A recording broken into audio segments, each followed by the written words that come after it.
Welcome back to another video. This really popped when I saw it. That to me is a monster increase. Again, this book got hot. This book is ready to go higher. So let's jump right into it. We are back today with another statue review from Diamond Select Toys. Without further ado, let's get into the review.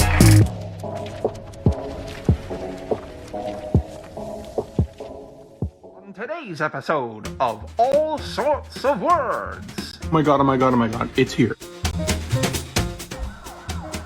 Did I hear someone say reading isn't cool? How did you get in here? The window was broken when I got here. I mean, any more than one penis and you're just showing off. I can't believe I'm holding this. And All Sorts of Words Christmas. A new album filled with your favorite stars. It's like I'm a Mormon and I just got married and I'm sticking my tongue down her throat at the altar. But your professional ribbon dancing career, Gregorio. You know you can't compete professionally if you've had more than 8 prolapsed anuses. Because I'm sweating like a priest in a daycare. Where's the waiter? Dude, the restaurant's been closed for a while now. Really? Yeah, you've been talking to yourself for hours. Why didn't anyone tell me to leave? This isn't a real restaurant. You're in your kitchen filming a YouTube video. None of this is real. Am I? What is going on, YouTube, and welcome to the first Sunday Sit Down podcast. I have a very special guest today. His name is Ricky, and he has a YouTube channel called All Sorts of Words. What's going on, man? Thank you for joining me. Chillin'.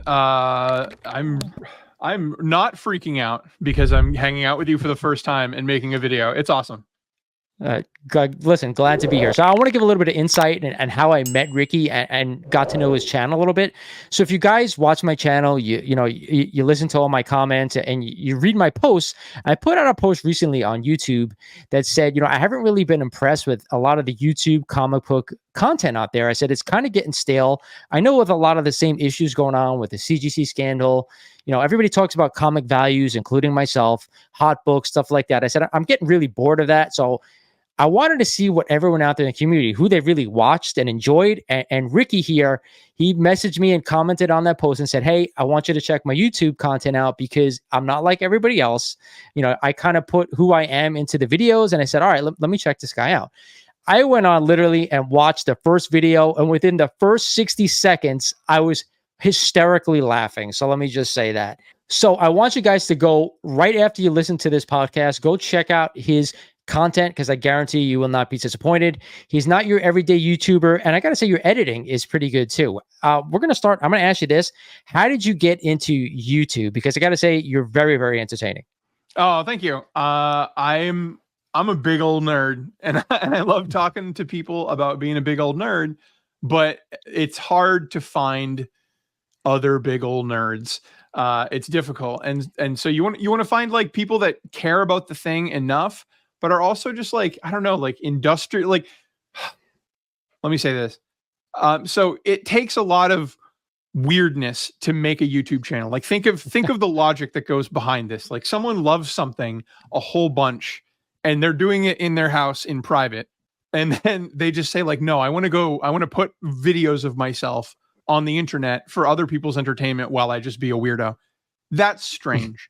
It's a strange thing to do, but it attracts these like creative, industrious, that was the word that put me on this train of thought, like industrious, hardworking people. And they're all so nice.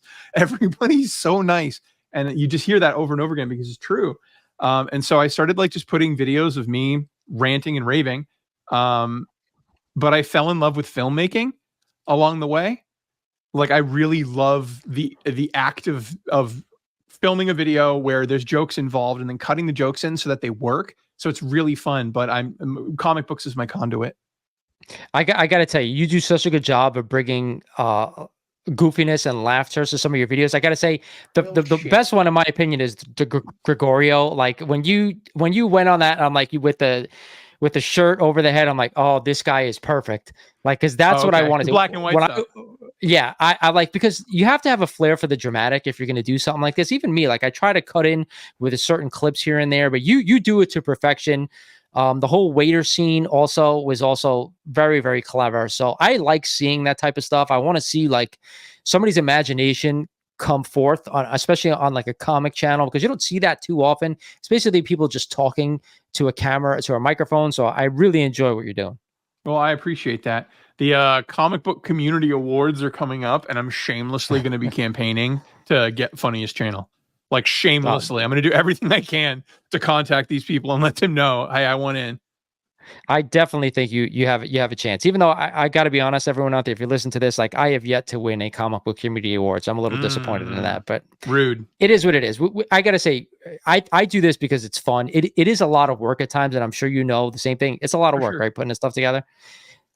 So, and you did, comics. and I'm trying I'm trying for a while now, like 2 videos a week.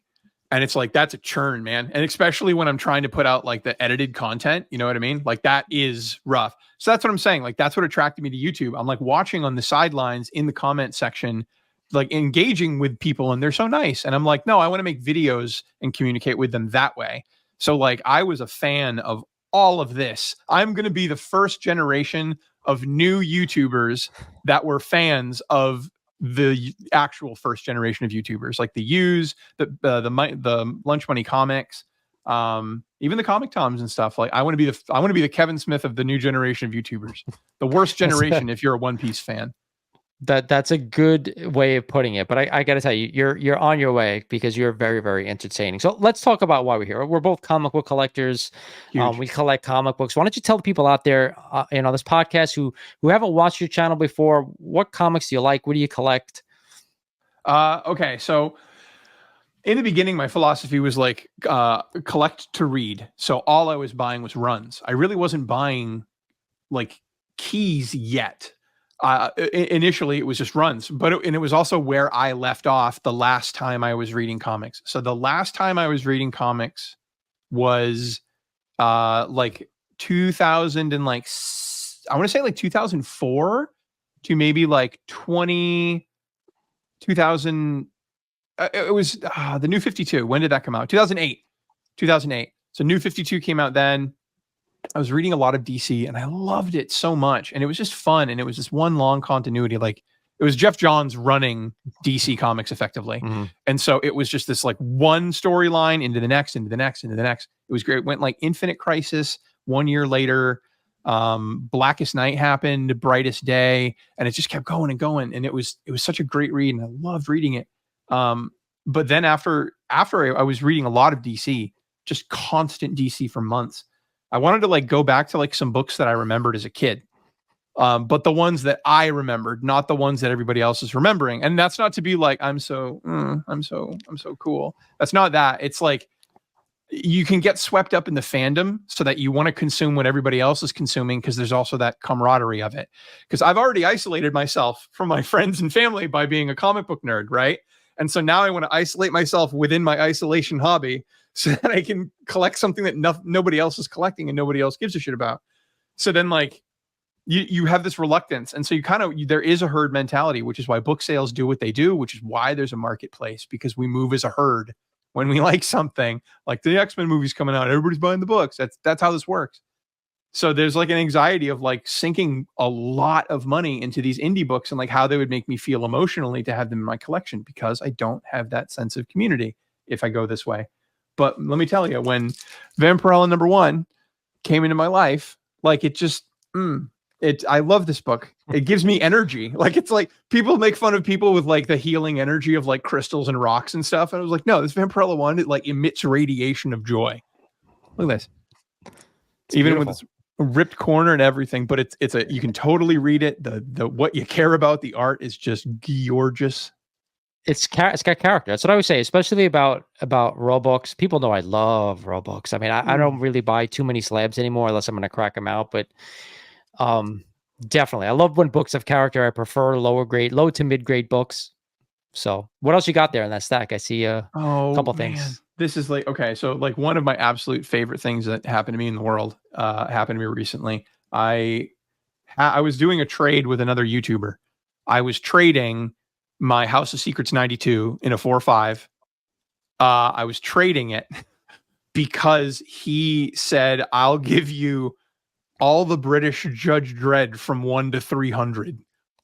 And I was like, yeah.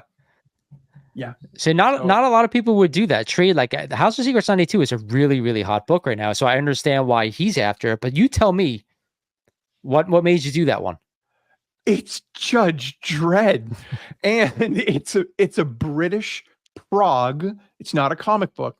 These would be folded into newspapers, and people's names are commonly written on the top because that's how they would organize them when they put them in British newspapers and delivered them to people. So prog is short for program, and it looks like a generic sci-fi magazine. There's nothing about Judge Dredd on it. In fact, they're pushing a really lame character named Dan Dare who ain't shit, because you've got Judge Dredd in your comic book, and what are you doing? You're pushing Dan Dare. Dumb. But this is the let me show you. There only a couple pages were color and the rest were black and white. This is the first appearance of Judge Dredd. Wow, look at that. I did not know that. I did not know his first appearance was in a, newspaper sized book. And this is 1977, same year as Star Wars. And this series actually has a weird connection to Star Wars too. And then the last page is in color, and that's the first color image of Judge Dredd. So it's kind of like almost like a Hellboy, right? Like where Hellboy's first appearance is here, but his first color appearance is over here, except it's in the same book and separate. So it's not. I would petition CGC to say on the notes, you better put first full appearance of Judge Dredd, first color appearance of Judge Dredd. I want a separate line, CGC. That is amazing. I've actually never seen that before. So that's that. You have that the first appearance, and then he gave you 1 through 300 as well. So this is number 2 in the series. So it's called 2000 AD. That's the name of the series. And issue 1 has the first advertisement of Dredd. In the book towards the back, it says, next week, meet the toughest lawman of them all. And it's got like an image of him on the bike, the Lawmaster, as it's known. And then it's the next issue that is his first appearance. I would have been happy with just this. I would have been pleased as punch. But David is just the coolest guy in the world. He has an amazing collection and an amazing channel. It's called Still Only 35 Cents. I follow David, and he follows me as well. So I follow. Yeah, absolutely. Okay, he's great. He's Australian. Please don't hold that against him. He's a lovely man, and so I think he was enjoying watching me enjoy talking about Dredd so much, and so this trade went heavily in my favor. And like it almost morphed into like it morphed into an act of kindness, like what I was getting out of the trade. And it's just like, it was too much in my favor. And he's just the sweetest guy for doing it. But so there's that additional connection to it.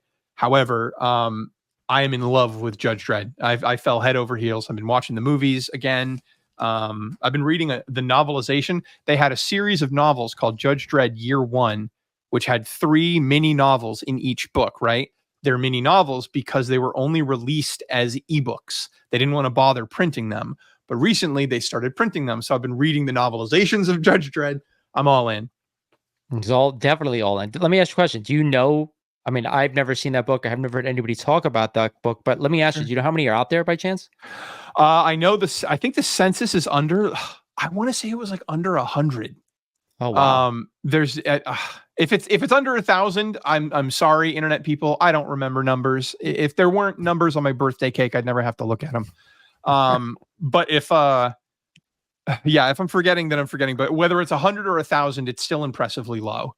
Yeah, absolutely. But the fact that I've never seen one. There are no 9.8s. I do know that. That's on Key Collector on their information. But yeah, so this is a beautiful copy.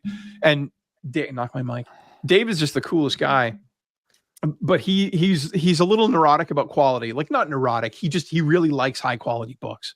Like and so this one has like a little tear up here, and you just saw me handling it. Like these things are hardy as a mud. They're great books, but like that still puts this at like mid-grade, and mid-grade overshots what I traded. But like the whole series. So if you don't know, do you know anything about Judge Dredd? Not a thing. Okay. Outside of that Sylvester Stallone movie that they did back in the 90s, that's the only thing I know about it. Sure. So in brief, after the nukes fell, the cities of the world were concentrated into megacities. And Megacity 1, where Judge Dredd comes from, houses 800 million people. It only has an infrastructure to roughly take care of about 450 million. So it's shockingly overcrowded. Crime is so rampant in a megacity that there are about 17,000 major crimes every single day. And with every judge on active duty not being corrupt and being good at their job, they can address about 5% of 17,000 major crimes. So it's not a lot. So in this system, they have to speed drive the entire legal system. So there's no lawyers, there's no police officers that arrest people and take you to a building. There's none of that. There's one guy with a gun, and he decides in the moment what is the crime. And there are these judges, and they have this impunity, and they can just be like, boom, vagrancy, 5 years, and then whoop, you're taken away. You're spending 5 years in prison. Have fun, dickhead. Like it's a brutal, brutal story, but it's a contextual character. Judge Dredd himself never grows. He never grows. Judge Dredd himself stays the same. He's the same brutal lawman with a complete, almost like monastic infatuation with the law. And so, but the stories around him, like how does the world impact a person like that? How does he, he's an immovable object, you know what I mean? And so it's just a fascinating universe to read, and I absolutely love it. So I got to be honest with you. You just brought up something that I usually have a problem with modern comics as opposed to comics that were written in the 60s and 70s. You just mentioned like the stories, they're not based around the character, but based on the universe around him and how they basically respond to the actual characters. So I don't see that much in modern comics. That's why I stopped reading comic books. Outside that, and I always say, it changed when they changed the paper. Like that changed something in my mind about reading comics at that point, but you don't see that too much anymore. They focus too much on the character himself, not about everything else that surrounds the character. Well, I mean, they had no choice because, I'm just going to hold it. I'm going to hold it because I like it. This is what I meant in the clip when I said, like, I was like ramming my tongue down her throat, like the Mormon wedding or something. Because every time I'm near this book, I have to touch it, because before I got it, I'd never seen it in person. I'd only seen it, images on it online. So like to have it is amazing. So everything I just told you about Judge Dredd, if any of that piqued your interest, your kind of Warhammer crowd, that like nihilistic, bleak universe, if any of that piqued your interest, here's the coolest part about Judge Dredd. So issue 2, 1977, right? Today, it's still going. It's on issue like 2150. And it's never been rebooted. It's the same guy aging in real time. So now he's in his 60s. And there's like a worry about like this guy's getting older. Like, can the world's not getting any less brutal? Can he keep up? Goddamn, he can. That's who we need in our world right now with everything that's going on. Like a 60-year-old man just kicking indoors and being like, hey, sit down. I agree. I would love to see that. But he's in every movie theater being like, turn off your phone. You've been waiting for Dune 2 for since the pandemic. Turn off your phone. You ass. You wanted this. Everyone needs them in their own household. Forget movie theaters. But everybody should have their own before he does it. Sorry, folks. Popcorn's on me next time. You get a Judge Dredd coupon. One medium pop. So let me segue. I know you have other books to show us, so we're going to get to them, but I don't even know if that book can be graded, but is grading something that you do for your books? Or can CGC this book? Something I heard on a podcast. When you grade a book, it's only 2 pages. Now it's only 2 pages. So I've made a pretty horrifying commitment to my audience, and I'm gonna make it here on a big scale today. If I can hit 1,000 subs in my 1 year, I'm in 9 months right now. I'm at 353 subs. If I can hit 1,000 subs, I will live stream open every single slab that I have. I'll break them all. I will do it on camera. I want to read and touch and feel these books, and reading them is the point for me. I'm with you. I mean, I don't do much reading. I mostly read trade paperbacks of stories that I've read before, because that's just how I am. I like to reread stuff that kind of I had a connection with. But I'm with you. I'm not with the plastic thing anymore. I used to submit all the time to CGC, and I stopped. I actually recently did a couple of videos about me cracking some bigger books out and keeping them raw. But I'm with you about that. I don't I don't want books sealed in plastic unless there's like a tremendous monetary value where I feel like, oh, or maybe you have a signature series book that maybe, you're going to lose value on it to a point where, hey, you might want to do that. But I'm with you. So, yeah. I want to read them. I would at least I want to have access to them. And I also don't use the phrase PC. If I buy it, it's mine. I'm not buying books to flip books. I'm not, if I see a book for a good deal and I know it's a good deal and it means nothing to me, I will hard pass on it so that someone else can benefit. I just went on a comic crawl with another YouTuber, Mike from Lunch Money Comics, and I found a like big old pile of like 80s and 90s Marvel, like just like Taskmaster, first Rogue, but like high condition newsstand, good stuff. And I don't read Marvel, I don't collect Marvel. And I was like, yeah, go ahead. Okay. And I think he bought like all of it. Mike's a big Marvel guy, definitely. I know he just got a big book too, so I don't want to let the cat out of that bag, but I know he just picked up a big one. But yes, he has a ton of Marvel stuff. So anything, you're a big DC collector, but is there anything out there that you collect besides comics, or is it just straight comics? I have a modest collection of Nikes. Yeah, a little bit of I'm a burgeoning shoe head, sneaker head. I have the Miles Morales Next Chapters. I just got those. I mean, I've had those for a while. I got those on drop. I was happy about that. KDX5s. I love those.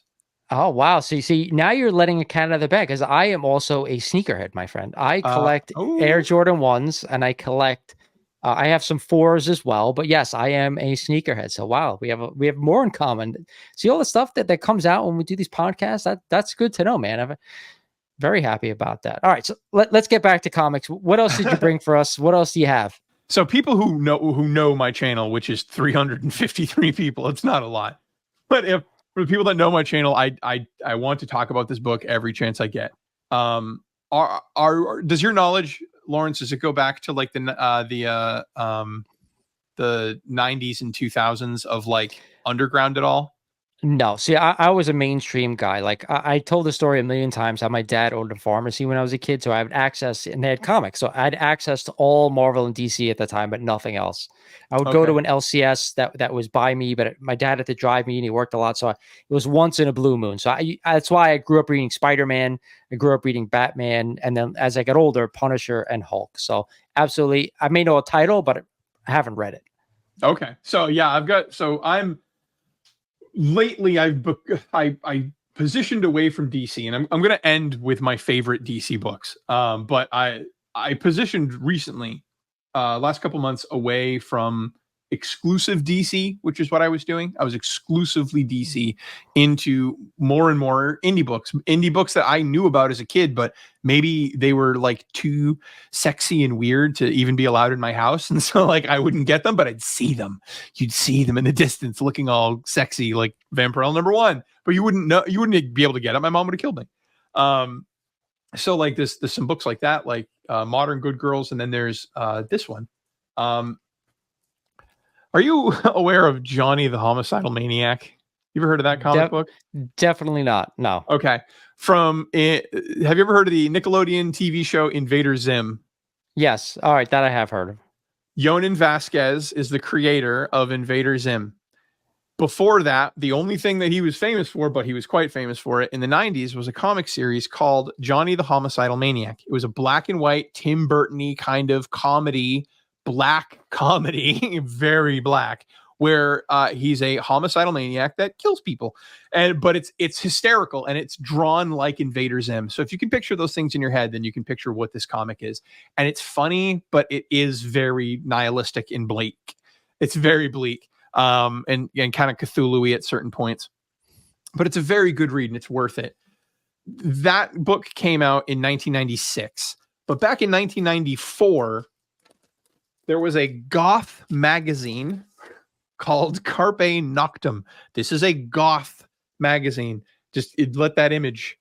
It's just about like goth bands, and if you want to buy like fishnet stockings and review, look at this terrible album release party. Who cares? But in the very end, they said, "Hey, let's throw a comic in here." And so this this twisted Tim Burton-y kind of violent scene is happening in all these panels where someone is always getting tortured, and then at the end is a guy and he's saying, "Dear diary, today some friends came over."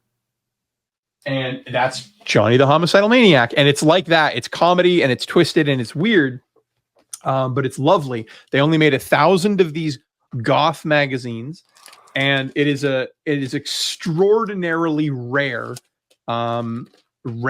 piece of nonsense. And it's actually, incidentally, it was August of 1994. So this August will mark its 30th anniversary. There you go. Interesting. Neat stuff, right? But just food for thought. In 1996, I was in my freshman year of college, so I wasn't actively reading comic books then. I was focused on women, alcohol, and school. Me neither. So I didn't get it until like 2000 and I think it was like 2002, maybe 2001. The Hot Topic, the goth store in the mall. Yeah. Hot Topic sold some comic books. They at one point in time, they were so starving for goth merchandise that they would be like, anything even goth adjacent, put it in the store. So like nowadays we're used to people selling like records at Target and stuff, but like they were putting records on their shelves. They had like some manga on their shelves. I remember that. Yeah, I'm saying my first Dragon Ball Z shirt, when Dragon Ball Z shirts weren't the thing, came from Hot Topic. So I was just gonna say, I used to buy a lot of T-shirts at Hot Topic because I'd always have like Marvel or Spider-Man shirts, or then I remember they had a great Venom shirt that I bought at one time. But they also had some crazy knickknacks you weren't gonna find anywhere else. But I didn't know about the comics. That I will say. So yeah, they had the trade paperbacks of you can still get it today. That book's been in print since it came out. It's the director's cut, has an intro, has an outro. It's the same version I read back in high school, back in 2001, 2002. But yeah, that's where I found it. I didn't find it as a kid. As a kid, yeah, I was everybody else, Spider-Man, X-Men, all the lazy stuff. But like that's when you're a kid, and then I don't know, like this stuff seemed like weird and sexy, and this is a weird and sexy one. Deadline magazine. This is the first appearance of Tank Girl. That I do know. As soon as I saw the cover, I knew what it was. This is Tank Girl. This had a movie as well with Ice Cube in it. And what's his name? Malcolm McDowell was the villain. Ridiculous movie, but it ended with like a 5-minute comic sequence that like animated what the comic looked like. And it's great art. It's the guy that did the art for Gorillaz. That same kind of artist. Look at that in the back cover. I always have to show that. Tank Boots. I forget the girl's name that they had play. Laura she was in Petty, yeah, right? she was in A League of Their Own. She was one of the girls. Yes, and Orange is the New Black. Yes. Yeah, she's an amazing career. She's a great actor. And she loves that series. I'd love to meet her, and I will never get her. I'll get her to take a photo with me, but I will never get anybody to sign my books. That's another thing. I don't like if a kid signed it in the 50s, that's fine.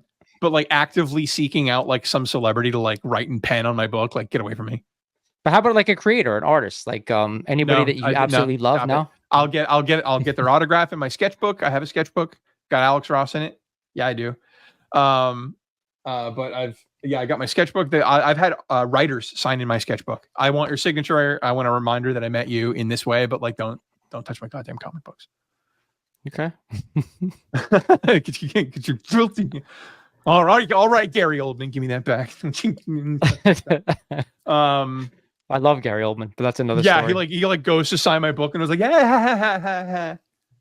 Okay, this is a weird one. 1958, Spirou 1071. What's the significance of that one? I will show you. So if you go to the Belgium Museum of like Arts, they have a comic section. And if you walk in, you're immediately met with a big mural of their most proud creation. And in Spiro 1071, yeah, I lick my fingers and touch my books. Shut up. Is the first appearance of the Smurfs. Oh, wow. That I did not know. That is crazy. Smurfs are huge. At least it was one of my favorite cartoons when I was a kid growing up. I love the Smurfs. I did not know that. That's the first Papa Smurf right there. We're getting really close to the mic. Sorry, guys. Yeah, first appearance of Smurfs. So this is the only appearance in it too. So the reason why it's Spiru 1071 is because this is chock full of like 2 pages of ongoing stories. So like page 1 and 2 will be this ongoing story. Page 3 and 4, blah blah blah.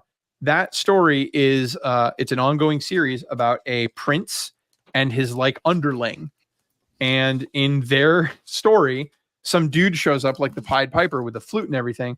And when he plays the flute, you forget your troubles, which doesn't sound so bad. But you play the flute at the king, and all of a sudden he's not maintaining the kingdom. So he can like he manipulates the government with his flute, and they hear that he got it from the magic people in the woods, and so they go to the magic people in the woods, and they're the ones that made the flute. So let me ask you this, because I'm not familiar. Is that the first appearance of the Smurfs in comic paper, or was it the Smurfs originate somewhere else first? Anywhere. They were that's an important note. They were a exclusive. This is from Belgium. They were in. You can see the back. See, look, the back is just more story. I got to ask you, what is something like that worth?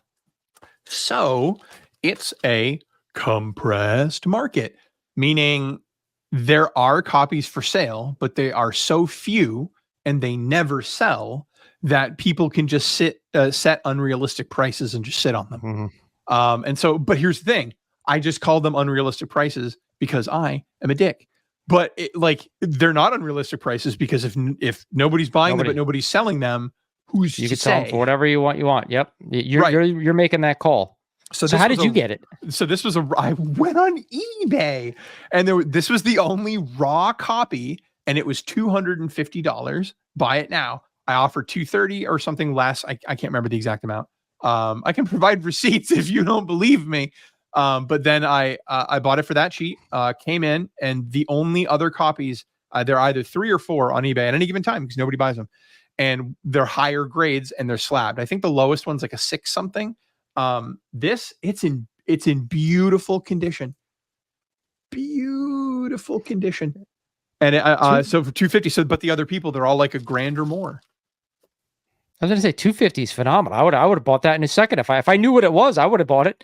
That's why I bought it, because nobody knows what it is. That's the thing about and this is where we can talk about your show. I love your show, your countdowns about like the hot 10 comic books. Where I disagree though is like, if I'm seeing it on your show, it means it's several months dead. Don't go buy that book. Like, if it exists on that 10s list, the answer should always be don't go buy that book. Like, they're just so bad.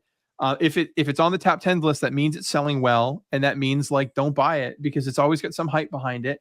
So I find that if you just follow your heart into the woods and you buy weird comic books, all of a sudden everybody else always seems to be catching up. But you're like the first person in the line in the Human Centipede. Like, everybody else eats your shit while you get to buy all these really cool, fun books. But you got to leave the road.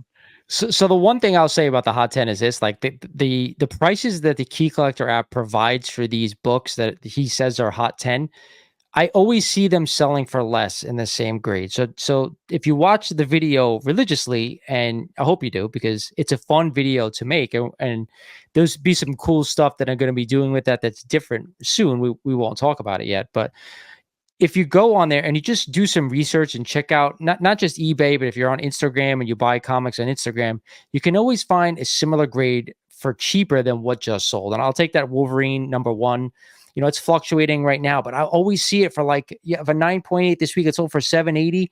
The week prior, I saw one for $580. So like it's you have a little bit of truth to that. So like, you know, don't be buying some of these books because they're old, they're, you know, the yesterday's dues type of thing. But if you're looking for deals sometime, it may say, hey, all right, this is a book that I don't know about if you don't know about it, or if it's a book that I may want, but just don't always go by that price. I want to advocate, like, when I say like go find these books and read them, like, what am I asking you to just like shoot in the dark? Yes.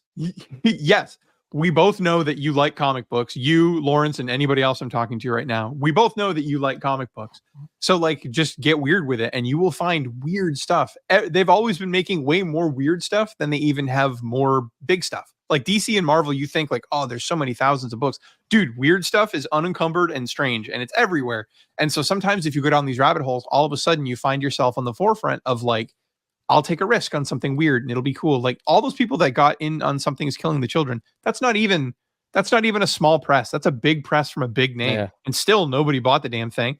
But then like it flew off the shelves all of a sudden when people were like, oh, it's getting optioned. Of course it was. It was a good story.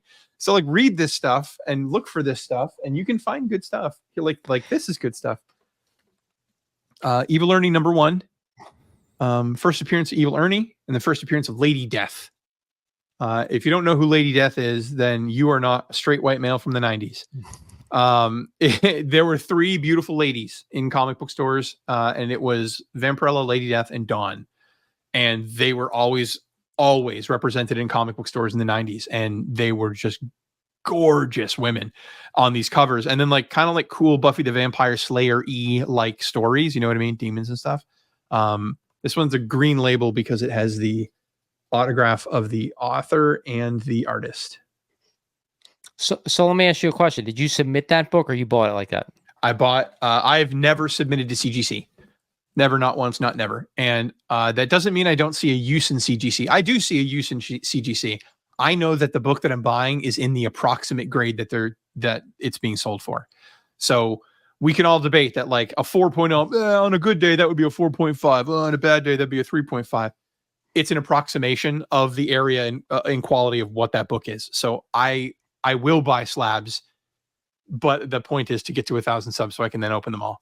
But I do buy slabs, and I like buying slabs. But I will free these books. This is Cry for Dawn #1. This is the first Dawn. She's the other of that trio of pretty ladies. She's hot.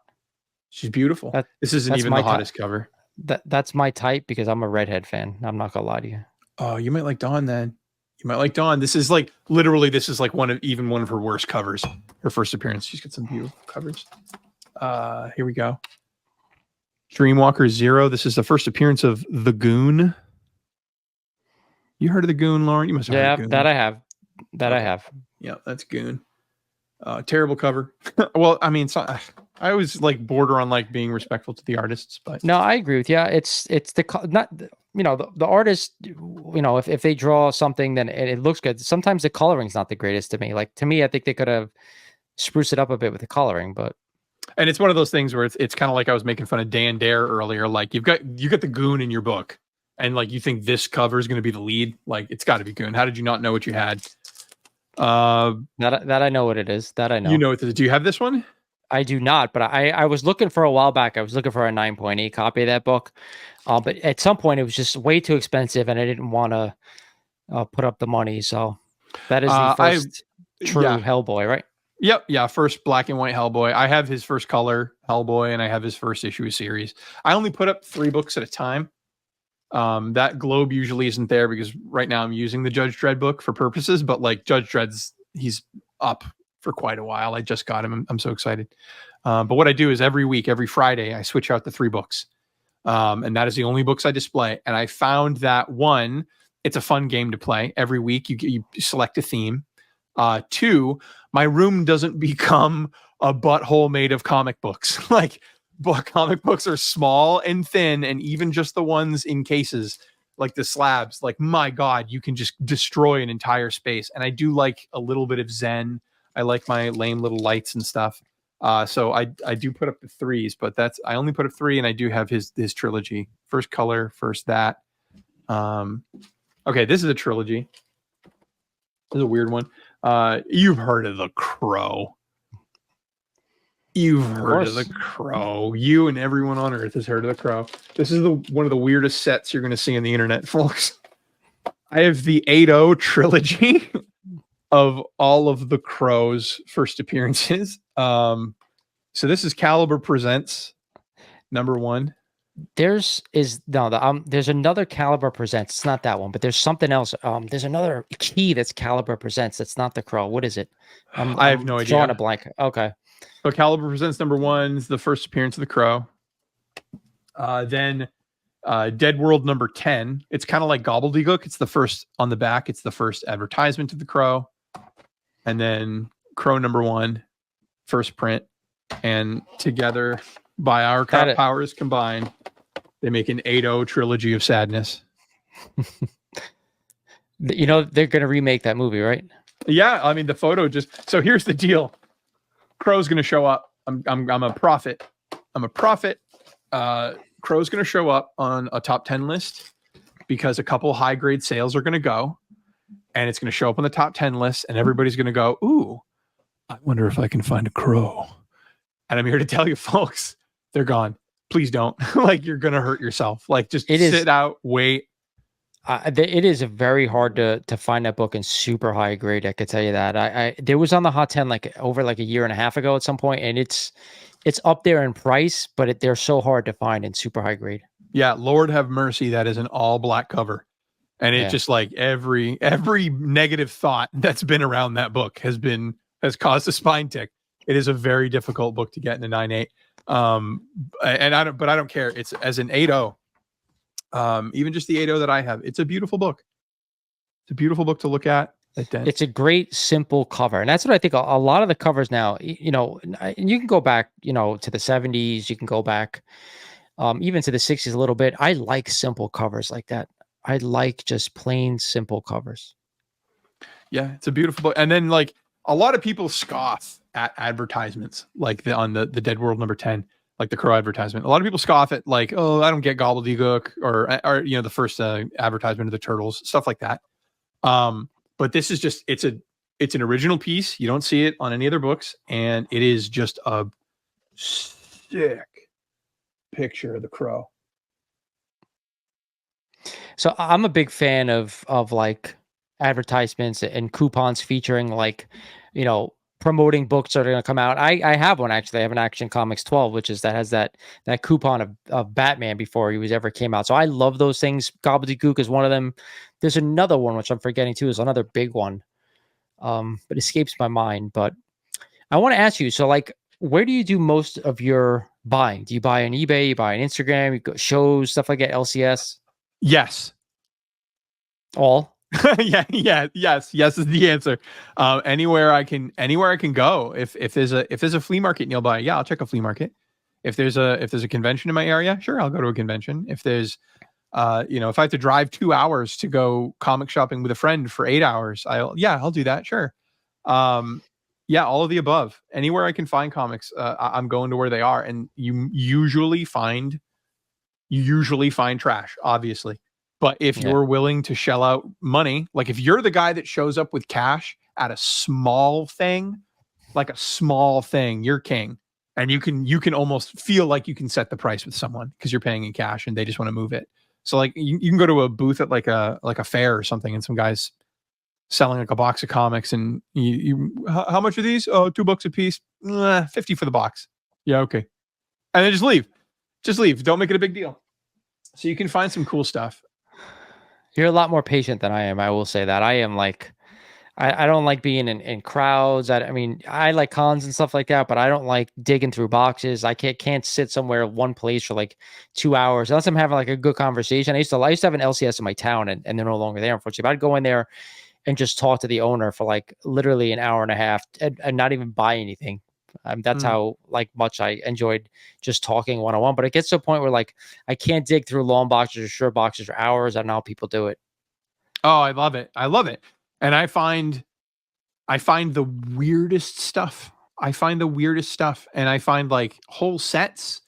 You'll find whole runs sometimes, which is really fun, where you'll find like, oh, I found issue 1 through 70 and they're, you know, $2 a piece. Yeah, sure. I'll take the set. Like I've got the whole JSA run from the 2000s and the 90s. I've got that whole run. I've got the whole Morrison JLA run. I have so many whole runs from doing stuff like that. Like I've got all of the Ostrander 80s Suicide Squad run, the whole shebang. All of Justice League Europe, all of Justice League International. And I put them in order, and I'll pull them out of a box and I'll just read. And it's a wild time. But I love full runs, and that you can only really get that from those boxes. You can't get them online, but they're, you know, they'll hit you on shipping because it's a larger box. Or so let me ask you this about YouTube, because I deal with it at home. I know you have a significant other. Does she get annoyed with some of the stuff, with the antics of the YouTube and taking time away and stuff like that, comic stuff? My wife is in fact the single most supportive human being on earth. I could come to her and be like, baby, it's the cello. I'm going to learn the cello. I'm going to go buy a cello. And she'd be like, great. Perfect. She'll be there on the first night with roses for when I just do my like Twinkle Twinkle Little Star rendition, make everybody's ears bleed. Like, she will support anything that I'm passionate about. And that's kind of like, that's how our marriage works. Anything I exude passion about, she sees this like spark in me come out, and she's like, do that, keep doing that. But and I also, but the trade-off, it's not a trade-off, I want to do it, is I try to schedule it in ways that like it doesn't impact us. Mm-hmm. Like, very rarely do I run around and go like, hey babe, no, we can't do anything that night because I'm doing a thing. Like, no, like I will clear it in advance. I'll work around her schedule. So yeah, I mean, you just can't be a dickhead about it. Yeah, I get you. It's hard though. Like, don't get me wrong. Like, I don't miss anything either that when I schedule a show or try to tape something or edit something, but it's a lot. I think people don't realize how much goes into this stuff. Like, I started, 4+ years ago, and you're just starting now. You said 9 months you're doing this? 9 months. Yeah. I'm on 9 months. Like now, just started 9 months. If you go back and look at the videos I was making at 9 months, you would be like, oh my God, this is awful. Like, you're never going to get to where you are now. And you're in such a good place with your stuff because it's very entertaining. It's very well done, where I was just sitting there unboxing stuff, talking to a camera. I don't even think half the time I was looking at the camera. So, but that's fun too, because like, I'll go, like, real talk. The few times I've had nerdy friends in my life, I'll go to their house with their comics or their Magic cards or their video games or whatever, and I'll help them clean. And we'll just organize, and I'll just help. And I'm just like looking at their stuff, and it's fun. Like, I say all the time, like, I buy comics to read them, but the other thing I buy is like the ability to then organize them. That's fun for me. Like, buying the comics and then putting them in with the collection, completing the run, putting the run with the other run. So I have every Superman, Batman, Action Comics, Detective Comics, Wonder Woman, Green Lantern, Flash, Aquaman, Teen Titans, Justice League. All of those, I have all of those characters in chronological order, every issue from 2004 to 2016. So I've got 12 years of, or 14 years of continuous DC continuity. So you can just like sit, and it's all in order. I went to comicbookreadingorder.com. Even if you don't use it, go play with it. It's fun. You go to comicbookreadingorder.com and you can organize it by like year, and it'll tell you every single like of those filters that you put in. And so like, I put together the canon of DC for like over a decade, and you can just sit down and read it, and it's wild. That's impressive. I'm not gonna lie. Do you ever feel like you're overwhelmed with the amount of books you have? Okay, so I have one closet and my 3 books on display. That's it. It doesn't leave that closet.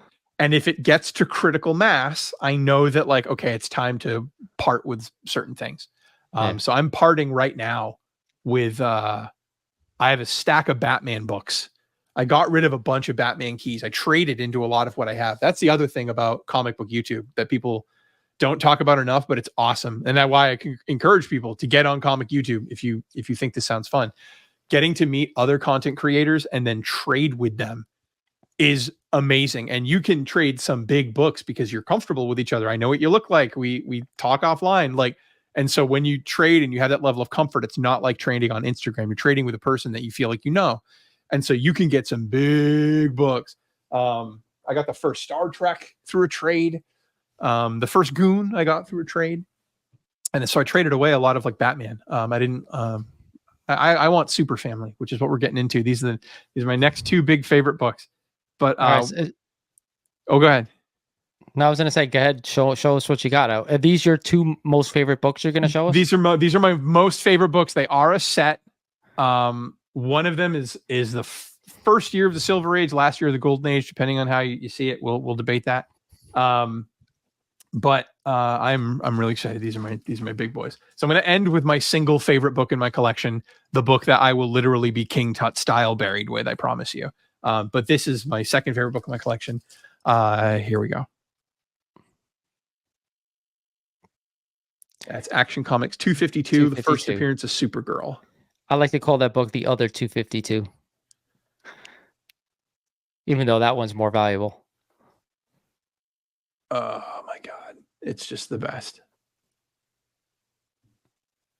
But like when you love Superman, and I love Superman,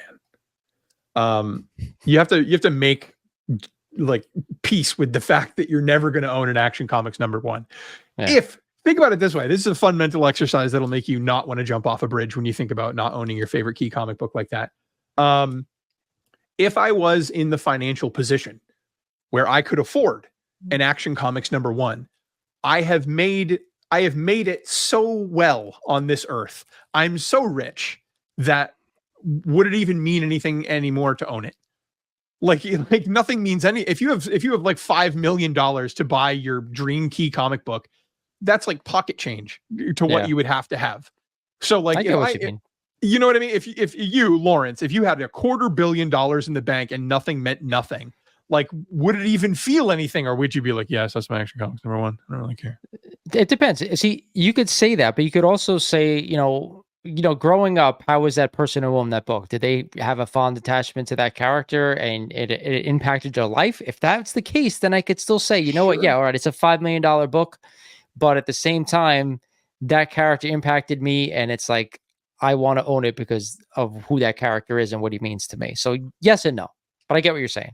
Right. So that helps me sleep at night is what I'm saying, because I'm never going to own one unless I found it at a flea market. And then honestly, real talk, if I found it at a flea market, I would sell it because it would change my family's life. You know what I mean? Like it would be even irresponsible. Like I'm sorry, 90% of your viewers out there, your dream can begin with, oh my God, I found an Amazing Fantasy 15 at a flea market and it's perfect condition and it was only $5. You understand you're not keeping that book, correct? Like you get that, right? Like you're going to have to sell it for the $70,000 that would positively change your life. You have to. But this, I spent $2,300. I'm never going to own Action Comics #1, but I do love sincerely Supergirl, because I am going to say something you've never had said on your show before, because I guarantee you haven't. I'm a huge Legion of Superheroes fan. I'm a huge Legion of Superheroes fan. And so I love Superboy and I love Supergirl. They're huge parts of the Legion of Superheroes. And so I actually care much less about an Action Comics #1 and care more about a More Fun Comics 101, the first appearance of Superboy. That's a way bigger book for me. I would part with $5,000 comfortably for a copy of More Fun 101 for sure. I can agree with you. I don't think anyone has ever said that on my channel. I don't believe it. But like, okay, so in brief, just a sentence. The Legion of Superheroes is, imagine the X-Men in the future, but they don't have to worry about the continuity of the rest of the universe. Like, imagine how weird the X-Men would get if they didn't have to worry about like world-ending, world-altering stuff, because it's in the future and it's weird and it doesn't matter. So they get away with weird stuff. Like, people talk about the 60s and the Silver Age being strange for comic books. Like, that's back when like Batman would like punch the moon and a goblin would fall out, like weird stories. But the Legion continued that tradition on into forever. They just kept telling weird sci-fi stories. So I wasn't a huge fan. Like I read Batman from the 70s and 80s and in a little bit in the 90s, but I tried to go back and read some Silver Age Batman, and you're 100% right. It is very weird. It's just an odd time for DC at that point. Yeah, like aliens and like Batman fought a lot of aliens, like a ton of aliens. Speaking of aliens, let's see the big one. This is my absolute favorite. It is exceedingly rare. March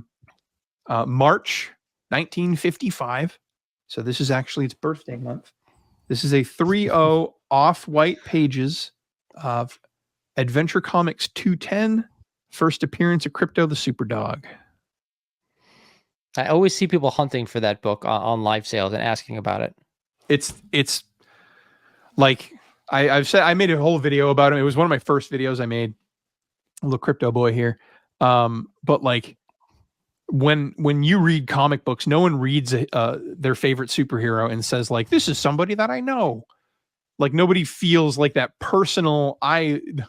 Wolverine reminds me of my dad. I've never heard that. I've never heard anybody ever say. I would love that. I would love a Wolverine was my dad. Like, oh, Uncle Larry, total Bruce Banner. Like nobody ever talks like that. But Crypto is every dog I've ever had. And I mean that sincerely. Like when I see him, I'm reminded of my dogs growing up. Like my first dog was a black lab named Stasha.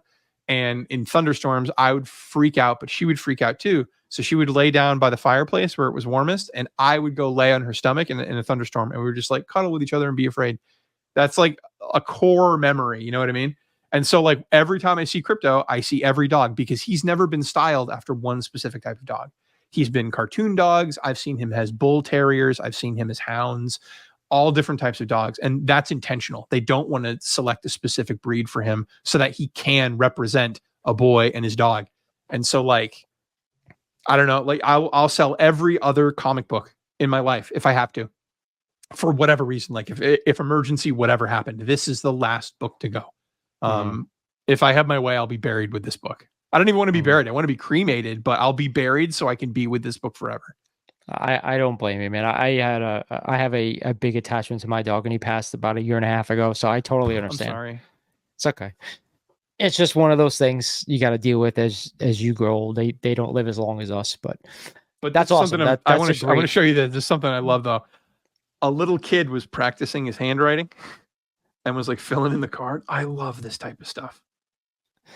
It's the history, right? It's the history. It shows where the book has been. You know, that's what at least I get drawn to by comics, especially, you know, my favorite era of comics are the Silver Age. So like I love date stamps. I love lower grade books, of seeing if somebody wrote something on a book that was meaningful to the person at the time. Like all that stuff is what makes this fun. Like a lot of people worry about value. A lot of people worried about stuff that in the end, I get why we're worried about it, but at the same time, they miss the whole point of why we collect it. At least me, like I collect it because it's a part of me. Right. And that book is obviously a part of you. So, you know, it hits home there as well, I assume. I can't, if I love a movie, right? I love a movie. I could watch it every day of my life. It's my favorite movie. It has my favorite actors. I know all the lines. I listen to the theme song when I run. If I love a movie, I can only get so close to that movie. I wasn't there when it was made. I'm not related to any of the actors. I have no connection to that movie. The purpose of being a collector is to create these strings that connect us to these things that we love. And with comic books, it manifests through first appearances. Like, why would I have covers of Crypto that I think are actually, they make me smile a lot more than that cover, believe it or not. Like I have other Crypto covers that like I love. There's one where Superboy is saving a kid from a fire and he's like going up into the sky, and then next to him is Crypto, and in his mouth he has a box of puppies. And like they're both doing their job to save people from this fire, but they're saving their own species and doing it as a team. That's my favorite Crypto cover. But the first appearance, it has this magic because it's the first time anyone in the world got to see them, and it feels like we're in that moment looking at it, the first people in the world that get to see them. And it creates this string that connects us to something that normally we wouldn't have any right over, no claim over. I didn't write it, I didn't make it. But it's a connection, and it's real. And I love collecting. So I do video games, I have movies, I do the shoes, books. I have a very big library. If you look in my any of my videos, I usually stand in front of it, but I love buying and reading books. Big old nerd. Collecting's fun. I think you hit on it right on the head. It's about an emotional attachment. So the people buying 9/8 and holding 9/8 and they're worried about crazy money. I think they're missing the point. And everybody says, well, you collect the way you want to collect. I agree. You can't knock someone for doing something a certain way, but I think they are missing something for when you buy just for value, right? You're missing that wholesome feeling you get when you just said you look at that cover and it's something drawn back to you personally. That's why, at least, like, I'm passionate about this, and that's why I came on here and started a YouTube channel. That's why, I got back into collecting, 6 or 7 years ago, whatever it was now. So yeah, and if someone could earnestly tell me, look, and he's right. I'm if you love spending your money on and collecting what you want to collect what you want to collect. No argument there. I've yet to meet someone hold a 9/8 of a modern book and be like, oh my God, I just so much joy radiate. I've never met him. If I met him, I'd believe it. But like, I don't. It usually ends up when they've got when you got your like 9/8 guy, it usually feels like they're just showing off. I don't get that. I don't get that emotional, like, hey, yeah, this 9/8 of this book that I grew up with, it reminds me of my mom. Like, I've never seen that. It's almost like, yeah, I got a 9/8. Yeah, check it out. It's almost this like kind of like bro-y arrogance to it. And I don't even know if I want a 9/8. My book's a 3.0, my crypto. Because it's a 3.0. It's a paper product made for children from the 50s, and a child had it, wrote his name on it, and it survived for decades, going from hand to hand until it landed in my hands. And that's magical. But like this, oh yeah, it just came off the press. I sent 11 copies off because I wanted the 9/8, got a 9/9. Oh, cool. That's awesome. And your mom doesn't talk to you anymore? That's sad. Yeah. That's wicked sad.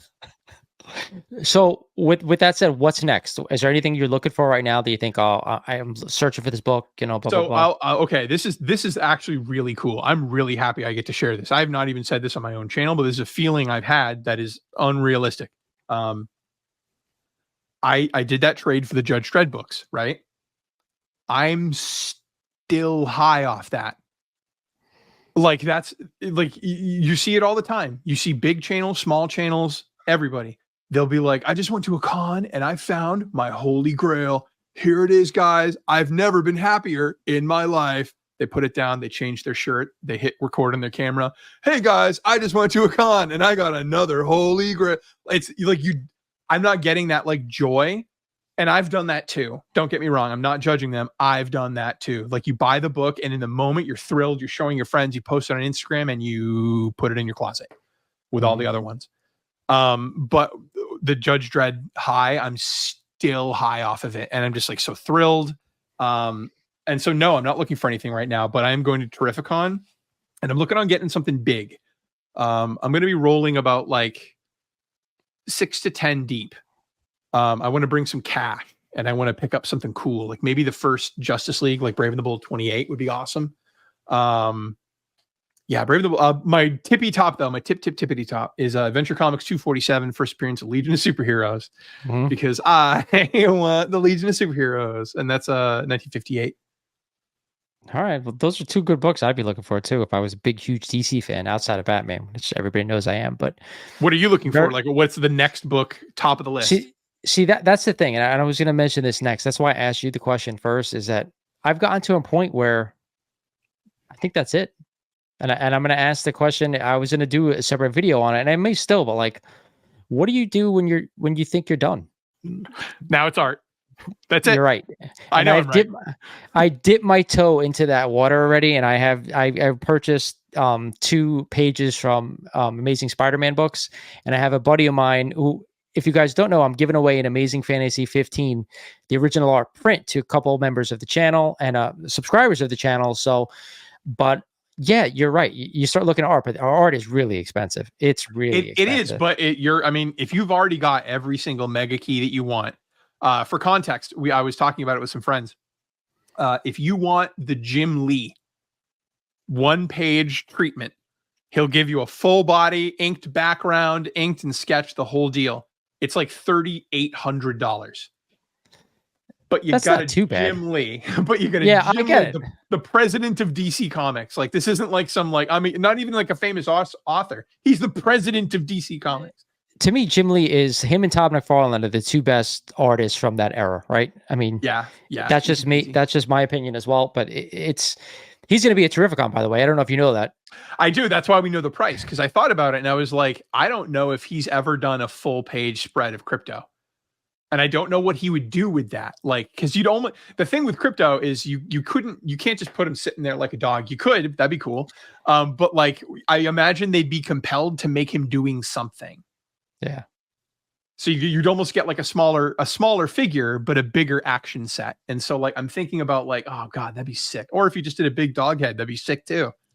It's just I got to a point where I have all these books. There's a lot of money already invested in my collection, and like I said, it's not about money; it's about history for me. But I don't know if I want to spend any more money, so I'm mulling that over in my head about what I want to do next. If I want to do anything, to me, I'm just having fun, right? That's why we're doing this. I'm gonna end this thing because we've been on I think a little bit over an hour. But I want to ask you one last question. It's about your channel. Because like I said in the beginning of this podcast, like you're really doing it right. I'm very entertained with all the videos that you put out, and you haven't done too many as of yet, but I'm 60. Watch 60. Yeah. Compared to my whatever hell 400 that I've done or whatever it is. But is there something that you're striving to do on the channel outside of getting to that thousands per subscribers? I'm talking about content wise, like you want to push towards doing something like this, or you have an idea where there's just going like back. And I'll give you an example, because myself in the beginning, I didn't know, I didn't have a path, right? I was just doing unboxings, talking a little bit off the cuff. You seem like, all right, I'm going to do this, then I'm going to do that. And it's very engaging. So that's my question. Where are you going? Do you have a thought out plan of what you'd like to do next for the channel, or just winging it? So everything I do in life is in service of my writing. I promise. I know I have these glasses on my face and I look like your Portland nightmare, but like, I promise I'm not going to go into a thing about writing. But I do. I love writing. I got my master's in English. I teach, I'm a college professor, and although I teach humanities primarily, everything I do goes back to writing. I love writing, and words just I want to get them out of me in as many ways as I can. Performance, YouTube videos, my books. I do have a book. It's on Amazon, and The Amazing Mrs. Cadabra by Ricky Mailhot. That's me. And I have another book coming out this year. It's a horror mystery novel. Then I have another book coming out next year. And so everything I'm doing is in service of my writing. And so if I can get my YouTube channel to be another outlet for writing, that's what I want to do. So that's why I'm doing like the skits and stuff, because it's just a way for me to just do more writing while also finding an interesting connection to like bitch about comic books, because I like doing that too. So I just want to keep on bitching about comic books and writing, I guess. So let me ask you a question. The fact that you're writing, have you ever wrote a screenplay by chance? I haven't written a screenplay, but I guess honestly, some of the videos that I've been doing, when I start doing it, I guess it is kind of, but like I do like this Halloween, I want to do like a 7-minute short horror film. It has nothing to do with comics, but I just want to make a short horror film. And I think that would be really fun. And I don't know. I fell in love with the filmmaking aspect of the YouTube thing. And like telling stories and being humorous, sure, but like sometimes I like to pace my stories in a way that can also feel emotional, or at least I'm trying. All of this doesn't mean anything if you think I'm shit. If you go watch my channel and you think I'm dog shit, then that's your opinion. That's totally valid. But like I'm trying to evoke emotions, is what I'm saying. It's a big thought process when you're doing these videos. And the only reason I bring this up is because I notice it, and that's why I asked the question about the screenplay. But do you know, yours truly, I went to film school for a little bit, and I also wrote a screenplay. So doing this and having a flair for what you do, because I see it in you that you have a flair for this. You definitely do. So that's why I kind of wanted to have you on the channel. I wanted to get to know you a little bit. And of course, everybody out there, do me a favor, go sub Ricky all sorts of words, because definitely you will be entertained. If you're a comic book fan, you'll also get some great knowledge like you got today on this podcast. But again, dude, thank you for coming on the show. And this is not the last time you're going to see Ricky on the channel, so be prepared. We're not going to say anything besides that. But again, thank you for coming on, and I had a blast. Big Star Trek fan. There you go. You have it. All right, guys. So thank you, Lawrence over at Mighty Comics Collectibles, saying thank you for watching, and we will talk to you soon.